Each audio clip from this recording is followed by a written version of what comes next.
Pending payment ba ang SPay later nyo? Bakit kaya? Tara, alamin natin.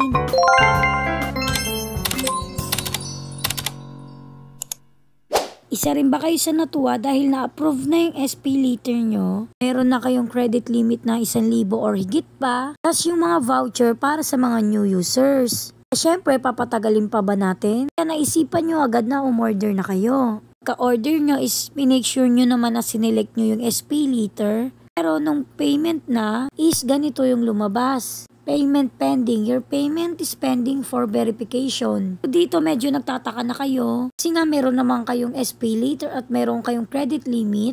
Pero nung pag-order nyo is pending payment ang nakalagay. So ano nga ba ang dahilan kung bakit naka-payment pending ang ating SPay later? Una na nga riyan ay yung pending order nyo daw is above your approved credit limit. Dito, ang alam ko kasi kapag user ka ng SPay later, tapos mas mataas yung gagamitin mo kaysa sa credit limit mo is okay lang yun kasi pwede ka namang mag-combine payment. Pero iba yung issue kapag new user ka. Kailangan yung gagamitin mo lang is yung sapat lang or sakto lamang sa credit limit mo. So halimbawa, meron kayong credit limit na 1K, dapat ang gagamitin nyo lang is worth 900 or kaya 800 lang.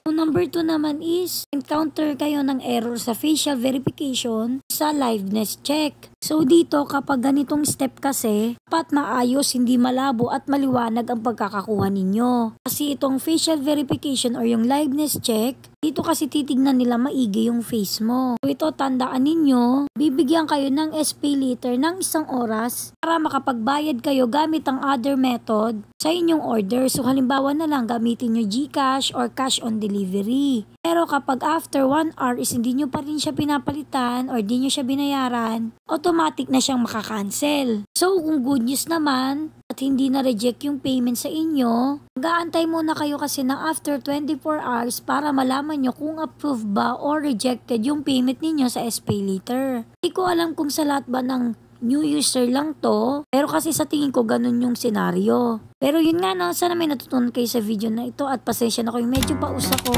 Pero yun nga, thank you for watching, yun lang.